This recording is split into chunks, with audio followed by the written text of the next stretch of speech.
Abraham Lincoln was born in Hodgenville, Kentucky. Lincoln grew up on the western frontier in Kentucky and Indiana. Largely self-educated, he became a lawyer in Illinois, a Whig Party leader, and was elected to the Illinois House of Representatives, in which he served for 8 years. In 1858, while taking part in a series of highly publicized debates with his opponent and rival, Democrat Stephen A. Douglas, Lincoln spoke out against the expansion of slavery, but lost the U.S. Senate race to Douglas. Lincoln rose to national fame because of this. In 1860, Lincoln became a Republican to stop the spread of slavery west and ran for president. Though he gained very little support in the slaveholding states of the South, he swept the North and was elected president in 1860.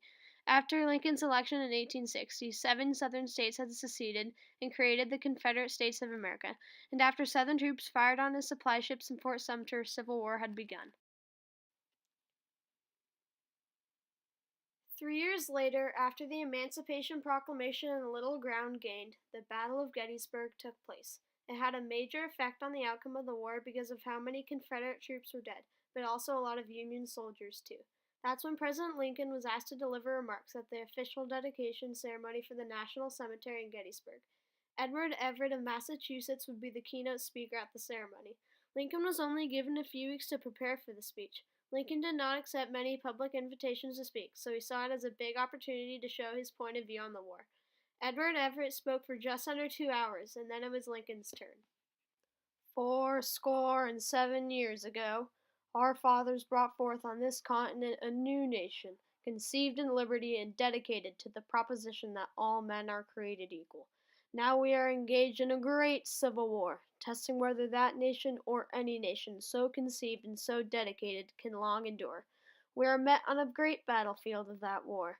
We have come to dedicate a portion of that field as a final resting place for those who here gave their lives that that nation might live. It is altogether fitting and proper that we should do this.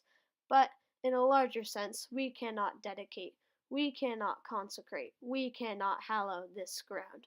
The brave men, living and dead, who struggled here have consecrated it far above our poor power to add or detract. The world will little note nor long remember what we say here, but it can never forget what they did here.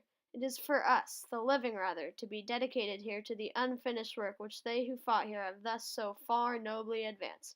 It is for us to be here dedicated to the great task remaining before us, that from these honored dead we take increased devotion to that cause for which they gave the last full measure of devotion, that we here highly resolve that these dead shall not have died in vain, that this nation, under God, shall have a new birth of freedom, and that government of the people, by the people, for the people, shall not perish from this earth.